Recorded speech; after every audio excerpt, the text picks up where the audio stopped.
El crear poder popular era fundamental para la revolución, pero ¿tú sabías que el campo chileno ardió en este proceso por el socialismo real?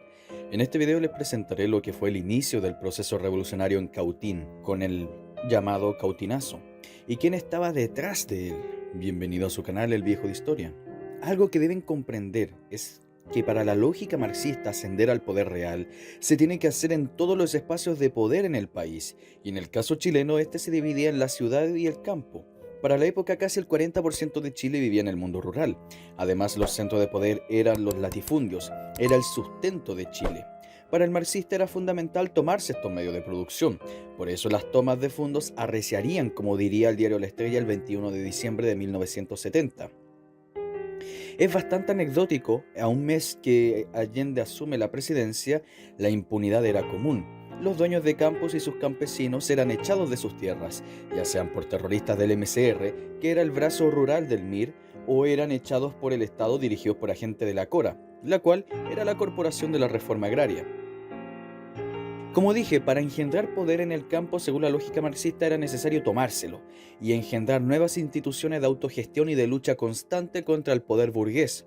Por eso en Cautín, provincia de la región de la Araucanía, veremos que sería el foco principal de tomas de campo y conflictos rurales. No por nada se le denominaría el Cautinazo y sería desde 1969 hasta 1972. Y no es nada menos que la expresión de poder que impondrán los elementos de extrema izquierda en la zona.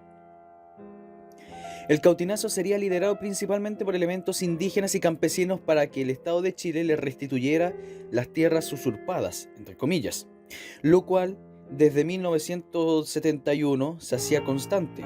Las rebeliones se hacía presente en el gobierno de Allende y este, para solucionarlo, decretaría la ley indígena promulgada en septiembre de 1972. Esta reconocía la usurpación de tierras, los títulos de merced, garantizando su devolución por vía de expropiación en un proceso paralelo a la reforma agraria. En otras palabras, aparte de expropiar latifundios para, entre comillas, dárselo a los campesinos, los cuales nunca pasó, se iba a expropiar también latifundios para entregarle tierras a estos indígenas.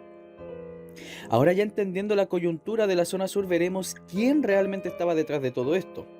Pero estas tomas constantes serían dirigidas por el MIR, como se descubriría más tarde. Por ejemplo, paralelamente el MIR tomaría un fondo de 3.500 hectáreas en el Ñuble, y a su vez serían los que dirigirían el proceso revolucionario campesino en Cautín. Aquí podemos ver algunos ejemplos de lo que hacía esta gente. Pero el 29 de diciembre de 1960 se deja claro que era el MIR el que dirigiría las tomas en Cautín.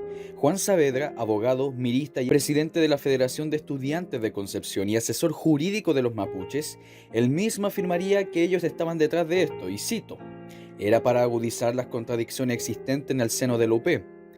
El MIR justificó su accionar por los conflictos de los dueños de fondos y sus trabajadores, que se defendían a tiros con los insurgentes que buscaban tomárselo.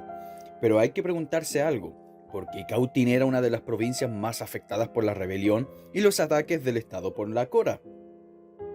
La respuesta es que fue una de las provincias donde menos votos sacó Allende, e incluso con las mismas palabras de Saavedra, cito: Allende sacó una votación miserable aquí. Así que Saavedra decía que profundizando la reforma agraria, esta beneficiaría a todos y luego Allende ganaría popularidad, pero bueno, sabemos que eso fue todo lo contrario.